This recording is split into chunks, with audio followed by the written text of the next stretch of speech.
कधीच नाही चुकणार तुमचे फेवरेट टीव्ही शोज झी5 सोबत, तेही एकदम फ्री।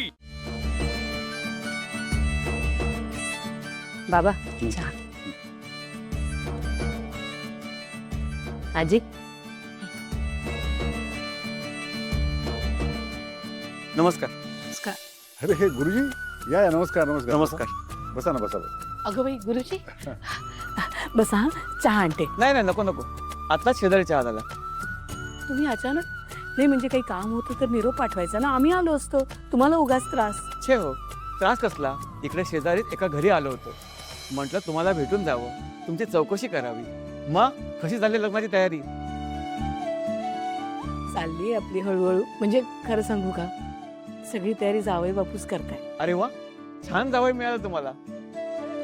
नाही तुम्ही म्हणताय तसं आहेच, पण लग्नाची तारीख जशी जवळ येते ना अस्वस्थ वाटतंय, का कुणास ठाऊक खूप धाकधूक होते।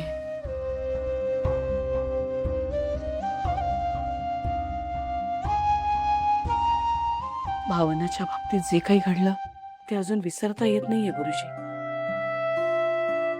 हे बघा ताई, देव जेव्हा एखादं दुःख देतो ना तेव्हा त्यातून बाहेर पडण्याचा मार्गही तोच दाखवतो।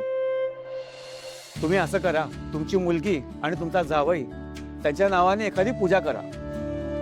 कसं करायचं, काय करायचं ते मी तुम्हाला सांगतो। त्या पूजेत जेव्हा तुम्ही 1,00,000 वेळा जप कराल तेव्हा तुमच्या सगळ्या अडचणी दूर होतील।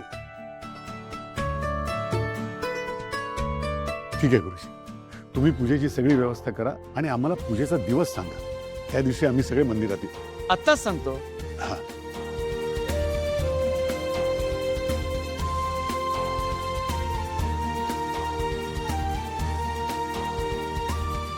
तुमच्या जावयाचं नाव काय म्हणाला? जय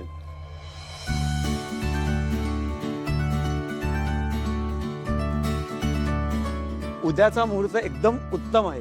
गो बाई ठीक आहे, चालेल गुरुजी, उद्याच पूजा करून टाकूया।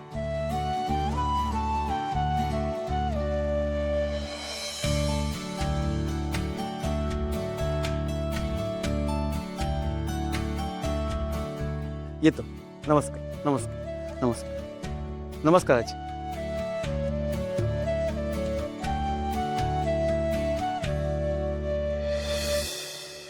काय झालं आई, कशाला सगळ्यांना बोलवले? बघ संतोष, आपल्याला उद्या एक पूजा करायची आहे, तेव्हा सगळ्यांनी पहाटे लवकर उठायचंय आणि देवळात जायचं। हा बाबा कसली पूजा? अगं गुरुजी आले होते, ते म्हणाले की आता जान्हवीचं लग्न आहे आणि अशा वेळेला घरात सुखशांती पण असावी, त्यासाठी एक पूजा करा।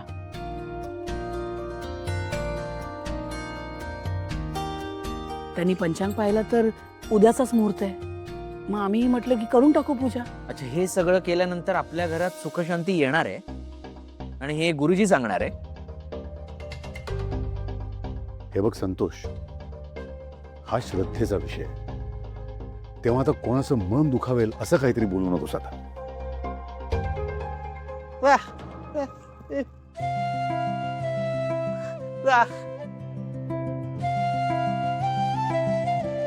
उद्या पूजेला जा, पण प्रसाद आणायला विसरू नका बरं।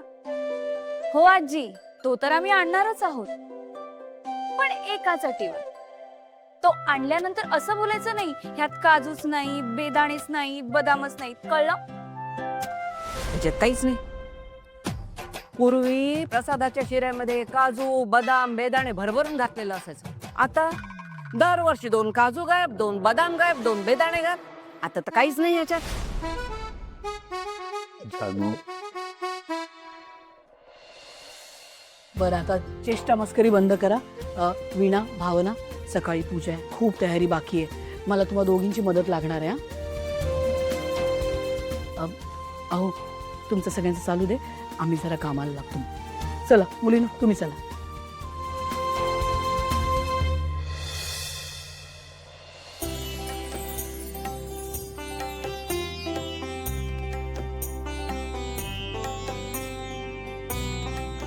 चला पूजा सुरू करायची का आपण? हो अहो ठीक आहे, आलो मी। नमस्कार गुरुजी। नमस्कार, बसा।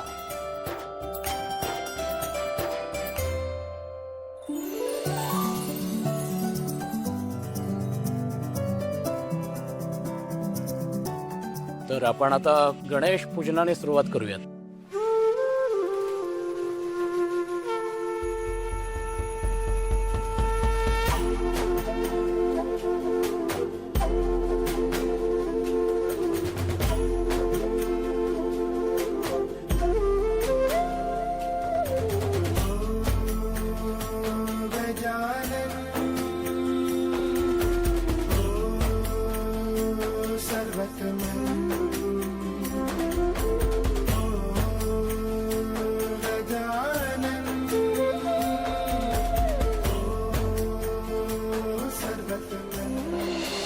देवा, आजवर मी न मागता तू सगळं काही दिलंयस. माझा विश्वास आहे तुझ्यावर की तू नेहमी मला साथ देशील आणि तू माझ्या सगळ्या इच्छा पूर्ण करशील. असाच नेहमी माझ्या पाठीशी राहा.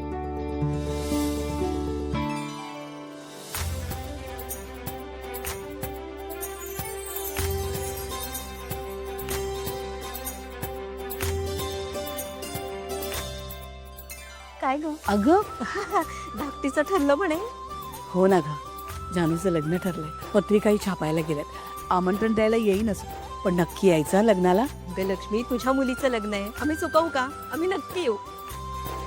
बर, भावना कशी आहे ग?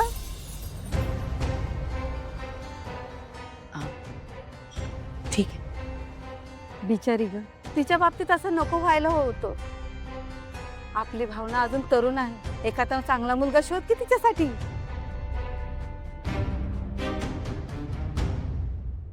शोधू नका, पण कसं आहे, जे काही घडलंय त्यातून सावरायला तिला थोडा वेळ द्यायला हवा ना. खरंय तुझं, तिने आता सावरायला हवं. हो ना.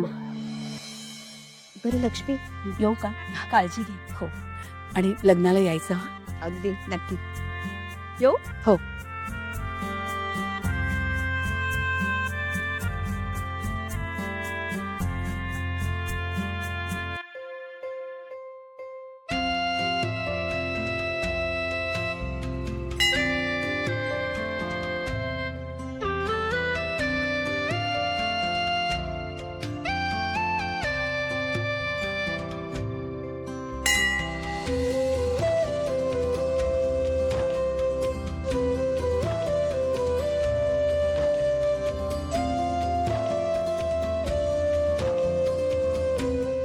देवा, माझं जे झालं ते झालं,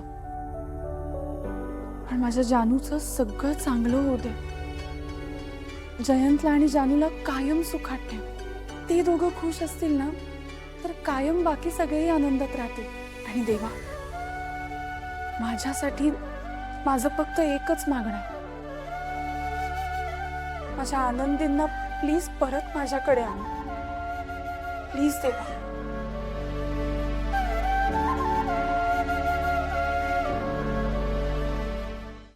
झी5 ॲप डाउनलोड करा आणि पहा सर्व एपिसोड्स एकदम फ्री.